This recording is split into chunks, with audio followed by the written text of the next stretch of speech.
Perkenalkan, nama saya Gadis Reva Demoko Agow. Saya dari kelas 10 MIPA 8, dan di video kali ini saya akan membahas mengenai pola penyebaran agama Islam.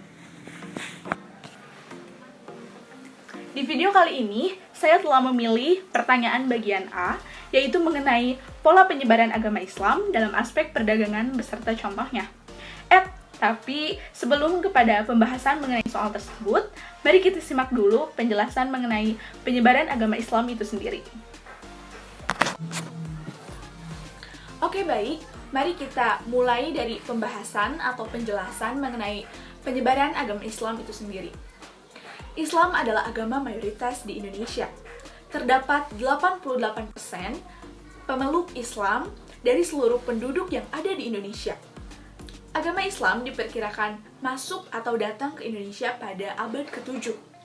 Penyebaran agama Islam di Nusantara dilakukan dengan cara damai.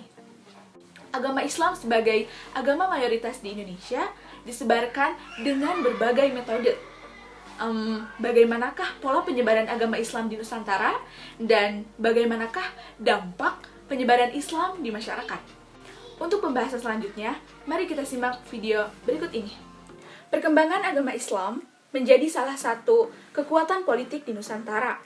Terjadi pasca runtuhnya kerajaan-kerajaan bercorak Hindu-Buddha.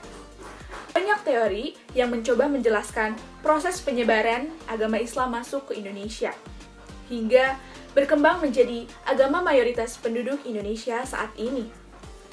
Dari beberapa teori yang dikemukakan, dapat disimpulkan beberapa saluran penyebaran agama Islam di Indonesia. Antara lain adalah sebagai berikut. Yang pertama adalah jalur perdagangan, kedua adalah perkawinan, ketiga pendidikan, keempat politik, kelima dakwah, dan yang terakhir adalah seni budaya. Baiklah, mari kita lanjutkan kepada soal pembahasan inti, yaitu mengenai bagaimana sih pola penyebaran agama Islam dalam aspek perdagangan dan apa aja sih contohnya? Yuk kita simak. Teori masuknya Islam ke Indonesia yang pertama adalah lewat jalur perdagangan. Penyebaran Islam di Indonesia sangat berhubungan erat dengan para pedagang dari negara-negara lain. Kenapa? Hal ini disebabkan oleh letak Indonesia yang berada di jalur perdagangan yang sangat strategis. Di abad ke-7 hingga abad ke-16, lalu lintas perdagangan melalui perairan Indonesia sangat ramai. Pedagang dari Gujarat, India, Persia, dan Arab Saudi seringkali tidak hanya melakukan transaksi, tapi juga mereka mengajarkan sekaligus mengenalkan ajaran dan nilai-nilai Islam kepada warga setempat.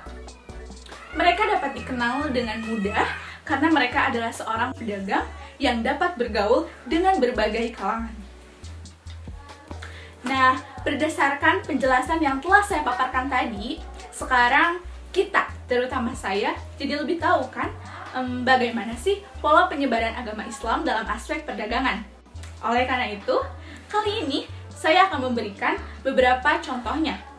Yuk kita simak lagi. Salah satu contohnya adalah berdirinya atau terdapat pemukiman-pemukiman yang kemudian berkembang menjadi beberapa pusat kerajaan Islam seperti Samudra Pasai dan Aceh. Mengapa hal ini bisa terjadi? Dikarenakan kondisi geografis Indonesia sebagai jalur pelayaran dan jalur perdagangan yang tidak hanya merupakan daerah pertemuan antar pedagang Indonesia, tetapi juga bangsa lain. Nah, dari sinilah kemudian Islam menyebar ke kota-kota yang ada di pelabuhan Indonesia seperti Banten, Tuban, Gresik, Jepara, Makassar, serta Ternate dan Tidore. Mengutip dari buku arkeologi Islam Nusantara, karya Tejandra Sasmita, bahwa memang golongan pertama yang membawa agama Islam pada masa-masa permulaan adalah golongan pedagang.